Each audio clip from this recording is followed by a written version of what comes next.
tinokuchingamidzai kuchechi yeChrist Embassy yepamhepo yatinoita muchishona. Iko zvino hapachina chikonzero chokupedza svondo rose usina kupinda chechi, nokuti painopindwa unenge usipo, kuda wakanga uri kubasa pakaenda vamwe kuchechi, kuda wakanga uri parwendo, kuda chechi yeChrist Embassy haisati yakuwanikwa kwaunogara, kana kuti unofarira hako kudzidza shoko raMwari nechishona. Ino ndiyo yave chechi yako. Chipinda tinamati. Haleluya. Tinosangana zvekare pamunamato wedu weChrist Embassy watinoita pamhepo muchishona, ichiimba senguva yose kuti makava nesvondo rakanaka. Zvikuru sei svondo yatabuda iyi ndiyo svondo yatanga tine chirongwa cheYoLove Specials namufudzi Chris. Takakutumirai dzidziso dzese dzatakapiwa namufudzi Chris, svondo rese kubva muvhuro kusvikira musi wechishanu manheru. Ndoimba makagona kuteerera dzidziso idzodzo. Dzakakosha chose. Mufudzi Chris vakabata zvinhu zvakawanda vachitidzidzisa. Chimwe chinhu chavanonyanya kuita pazvirongwa zveYoLove Specials ndechekutibatsira kunzwisisa zvinhu zviri kuitika munyika. Rangarirai kuti chirongwa cheYoLove Specials chakatanga pakauya dambudziko nehosha yeCovid iyi.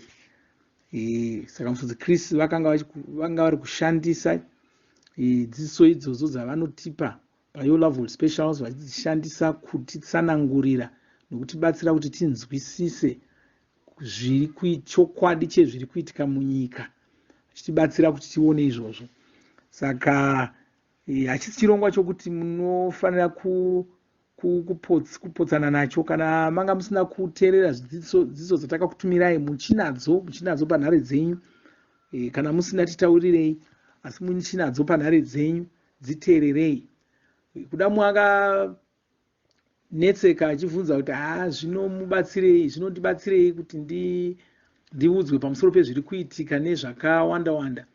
Zvakakosha nokuda kwenguva yatava iko zvino. Tava mumazuva ekupedzisira. Saka nemhaka kuti tava mumazuva ekupedzisira, zvatava mumazuva ekupedzisira kudai, tinofanira kunzwisisa kuti zvii zvatakufanira kuita, nokuti tiri vanhu vaya vamirira kudzoka kwamuponesi. Zvikuru sei tiri vanhu vaya vamirira kubvutwa kwevatsvene. Zvakafanana nomunhu anenge ari pakamirira ngatimboti wakamirira bhazi. Kana ukakasira kusvika panomira bhazi pachiteshi, ukakasira kusvika nguva yebhazi isati yasvika, unogona kutombogara wokotsira. Asi kana nguva yebhazi yakuda kusvika, hauchakotsiri, unenge uchingotarira. Ukaona chati mvee, wotarira kuti harisi here. Ukanzwa chatinhira, wotarisa. Zvese izvozvo uchingotarisa. Ndorangarira tichiri vana vadiki, tichienda kunomirira chitima, taenda pasimbi dzenjanji dziya, toisa nzeve dzedu tichida kunzwa kuti pane kakuti gidigidi here kanotaura kuti chitima chaakuuya. Handichaziva hangu zvainyatsoshanda here, asi ndo zvataita.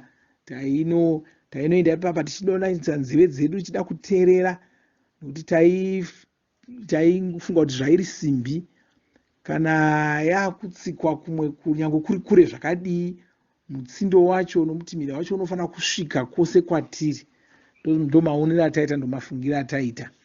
Saka kana nguva dzebhazi dzakusvika, hauchakotsiri, wakugara uchingonjeva uchitarira. Ukanzwa mutinhimira wotarira.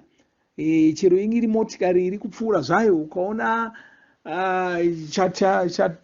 chatuguka utsi, wotarisa uchingodaro. Wakadii, wakamirira bhazi, wakutogara wakabata mikwende yako kuti usazoonekwa sewakunonoka kukwira mubhazi. Dzimwe nguva hongu bhazi rokumirira hako, asi haungodi kunonoka kupinda mariri, unongonasa kuti ringangokusiya rikaenda. Ndo nguva yatava ino. Taapa nguva yatakutarisira muponesi wedu, yatakutarisira kubvutwa kwevatsvene. Saka taakutarisa nokuti bhaibheri rinotitaurira kuti zvinhu zvichatizivisa kuti Jesu vaakudzoka, zvinhu zviri kuitika munyika. Kwai ndo zvichatizivisa. Kwai muchanzwa nezvehondo, muchaona kusatendeka kwavanhu, muchaona icho chichiitika, muchaona icho chichiitika, muchaona icho, zvinhu zviri kuitika. Kwai muchaona nyika yeIsraeri ichitanga kuumbika, ichitanga kumira yega. Zvese izvozvo zvinhu zvatinoona zviri kuitika. Saka takaudzwa kunzi zvinhu zvichatizivisa kuti Jesu vapedo, zvinhu zvatinoona.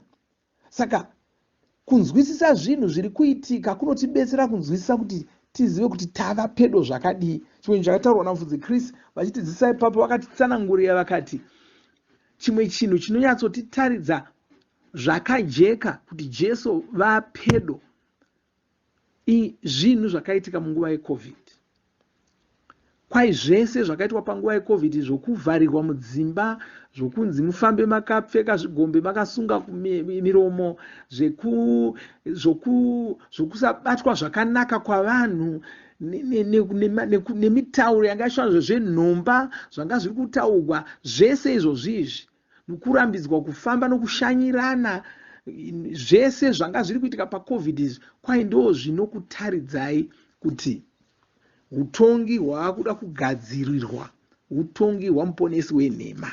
Nokuti muponesi wenhema ndiye achauya agozouya noudzvanyiriri husati hwakamboonekwa navanhu pano panyika, achiita zvaanoda. Zvino nyika iri muCovid munyika yanga iri kugadzirirwa kuti ijairire kudzvanyirirwa. Kungoudzwa kunzi nhasi haukwanisi kutenga zvotokusara zvotokwana zvakadaro, hauna kwaunonoreva. Utonzwa kunzi ukasafamba usina kusunga muromo, taakutokusunga totokukanda mujere. Mbavha chaiyo yaba inogona kutosiiwa usina kusunga muromo, unogona kutokandwa mujere. Kune dzimwe nyika vanga vachitoita uye vamwe vachiri kutozviita zvokutovharira munhu, kutouya vachisunga mikova yavanhu kuti vanhu vasabuda zvachose. Usingagoni kuenda usina kwaunonoreva kuti nhai vandivharire chii, zvinonzi aiwa tiri kuzviita kuti tidzivirire vamwe, zvongopera zvakadaro. Saka kusagutsikana kwako hapana anoteerera. Zvauri kuda kutaura iwe hapana achateerera. Haleluya. Saka Mufudzi Kristu vanotibetsera uye vanogara vachitibetsera pazvirongwa izvozvi zveYour Love World Specials. Haleluya. Asi tichiri mumwedzi wekufungisisa shoko raMwari, tichigara pfungwa dzedu dziri pariri, iro richigarawo riri mupfungwa dzedu. Saka ndoda kutarira muchidzidzo chanhasi kwai shoko raMwari ndiro roga raunofanira kuva naro. Ndiro raunofanira kuva naro, ndiro raunofanira kufungisisa pamusoro paro. Shoko raMwari ndiro roga raunofanira kuva naro. VaHebheru 4:12 kwanzi nokuti shoko raMwari ibenyu, rinoshanda zvinoonekwa, rine simba, rinopinza kudarika munondo unocheka mativi ose, rinogona kusenerera, richipinda pose, mungava mumwoyo, kana mumweya, kana mumafupa, nemumongo, zvekare rinoona zviri mupfungwa dzemunhu, nezvose zvaanoronga mumwoyo make. Haleluya. Ndizvo zvinoitwa neshoko raMwari izvi. Mufudzi Kristu woti kwanzi wakazvarwa neshoko raMwari. Wakazvarwa kudai pawakazvarwa patsva. Uku kwakanga kuri kuzvarwa kwechipiri. Izvi ndizvo zvatinoziviswa neBhaibheri. Tinoverenga mashoko aro mutsamba yokutanga yaPita, chitsauko chokutanga (23). Inoti, nokuti makazvarwa patsva kechipiri, musingazvarwi nembeu inoora, asi isingaori, inova shoko raMwari benyu rinogara nekusingaperi. Saka iwe uri mwana weshoko raMwari. Saka unofanira kurarama neshoko raMwari. Shoko iri ndiro rinokuvaka uye mariri ndimo mawava kugara. Kufungisisa pashoko raMwari, uchigara pfungwa dzako dziri pariri, iro riri mupfungwa dzako, ndiko kudya kwaunoita shoko raMwari nomweya wako. Unenge uri kutopa mweya wako kudya kweshoko raMwari. Wakasikwa neshoko raMwari. Saka shoko raMwari ndotofa roga rinogona kukuritira, rinogona kuchengeta, rinogona kudzivirira. Kurifungisisa ikoko ndo kutoridya. uchidzeya mumwoyo mako, unenge uri kutoridya, unenge uri kupa mweya wako zvokudya zveshoko raMwari. Haleluya. Nokuti chinhu chega chega chinoraramiswa nechinhu chakachiumba. Nona muviri wako wenyama wakabva muvhu, saka unoraramiswa nezvinhu unoraramiswa nevhu. Ndosaka uchidya michero, uchidya mirivo, zviizvozvo michero inonotora zvinhu muvhu zvinodiwa nomuviri wako. Nokuti kuti ungotora tsama yevhu uchikanda muromo hazvigoni. Saka michero nemirivo inonotora zvinhu muvhu, inonotora kudya muvhu yokupa wava muchero. Saka pauri kudya muchero, pauri kudya damba, pauri kudya dohwe, pauri kudya mango, pauri kudya uri kutodya ivhu asi ragadzigwa ramuchero. Pauri kudya murivo, uchidya muboora, uchidya uri kudya ivhu. Pauri kudya nzungu, pauri kudya nyemba, pauri kudya uri kudya ivhu. Haleluya. Nokuti muviri wako unoda ivhu iroro. Haleluya. Saka ndozviri shoko raMwari. Mweya wako wakagadzirwa neshoko raMwari, wakasikwa neshoko raMwari. Kwasaka iwe ungataura, mashoko ako anenge asiri mashoko angataurwa nemunhu wenyika ino. Ndiko kusaka vaRoma 10:9 ichiti shoko riri pedo newe, rinotova muromo mako, kureva kuti riri mumwoyo mako, iro shoko reruvimbo ratinoparidza. Shoko raMwari ndiro chete rinofanira kubuda muromo mako, ndiro roga raunofanira kutaura. Kana uchinge wazadza mwoyo wako neshoko raMwari, warizadza mwoyo mako, paunozotaura shoko iri ndiro rinenge raakubuda muromo mako. Ukana chiudza vanhu chiti muromo, basa romuromo ndoro kupfachura zvinenge zvazarisa mumwoyo mako. Kana mwoyo wako wazara, muromo ndo uripo kupfachura zvazarisa zvacho, uchitapudza zviri mumwoyo. Haleluya. Ndosaka vanhu uchiva vachitaura vachiti kwanzi mwoyo wangu une shungu, rega anenge akatsamwa izvozvo, rega ndinomutuka, ndinomuudza, ndiremudze mwoyo wangu, ndirerusire mwoyo wangu. Onzi ndamuudza zviri pahana pangu, wabudisa, wapfachura zvanga zvakazara mumwoyo make. Haleluya. Amen. Kwanzi mweya mutsvene vane mashoko avari kutotaura kwauri. Vari kuti shoko raMwari ndiro roga raunofanira kuva naro, ndiro roga rinoshanda mumweya. Gamuchira shoko randiri kutaura kwauri iri. Ndizvo zvinotaura Ishe. Shoko iri ngarigare mumweya mako. Rakagadzirirwa kugara mumweya wemunhu. Shoko iri rinozoita kuti ufunge saMwari, rinozoita kuti urarame saMwari. Iwe ungazotaura mashoko aya anozoitika nokuti anenge ari shoko rangu. Ndizvo zvinotaura mweya waIshe. Haleluya. Ichokwadi, iwe wakazvarirwa mumweya. Shoko raMwari ndiro rakakugadzira, ndiro rinokuvaka. Shoko iri rinofanira kuwanda mauri, ndiko kuti rionekwe pauri. Izvi ndizvo zvakanga zvakaita Jesu. Vakanga vari shoko raMwari. Shoko iri rakanga rashanduka rikava munhu wenyama, rikafamba muIsraeri. Zvino isi tichiri pano panyika yedu, asi takafanana naJesu ava, takafanana navo pazvose. Izvi ndizvo zvatinoverenga muna 1 Johani 4:17. Tava kuzikanwa setsamba dzamuponesi, kureva kuti tava shoko raMwari. Izvi ndizvo zvatinoverenga muna 2 Korinde 3:3.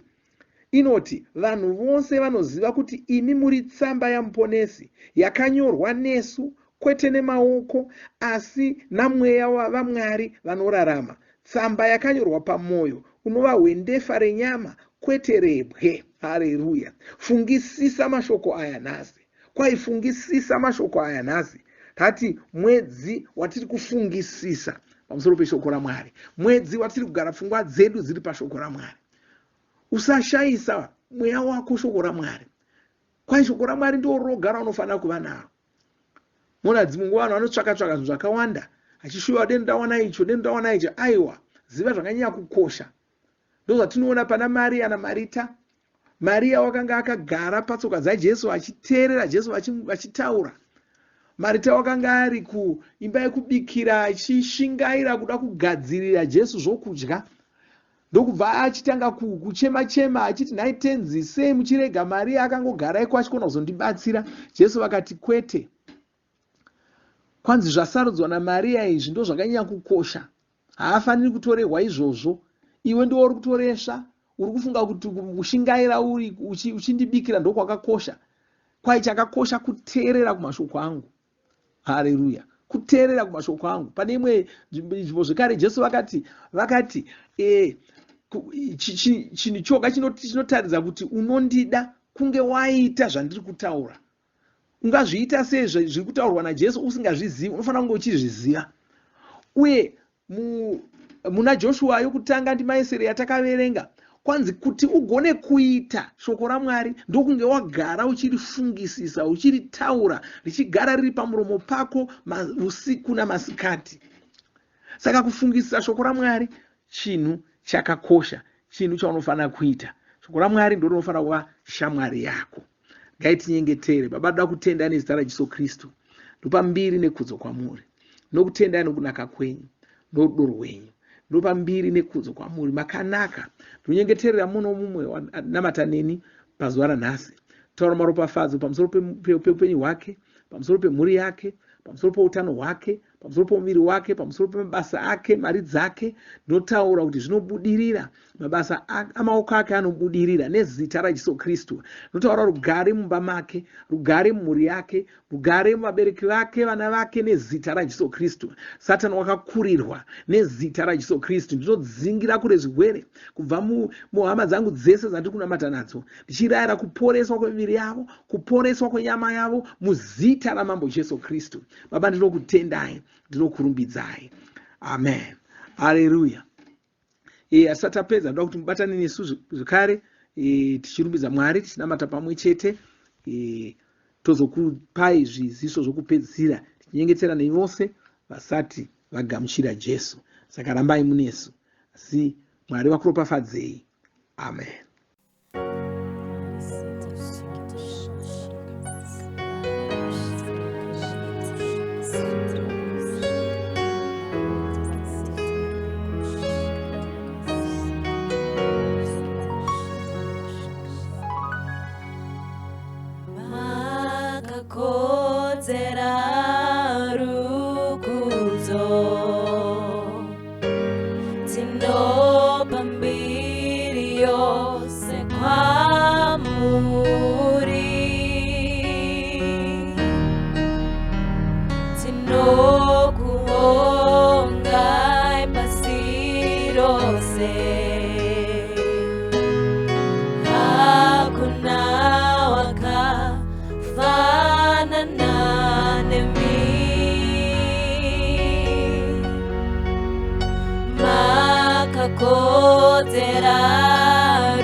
Tinovimba makomborerwa nemunamato wesvondo rino. Kana manga musati mazvarwa patsva, namatai mumashure mangu, muchidudza, muchirevesa. Taurai muchiti, Mwari vari kudenga, ndinouya kwamuri, ndinokoka Jesu, kuti vapinde mumwoyo mangu. Ndinokumbira kuti Jesu vatonge upenyu hwangu. Ndinopupura kuti Jesu ndivo vavaishe wangu. Saka ndinogamuchira upenyu usingaperi mumweya mangu.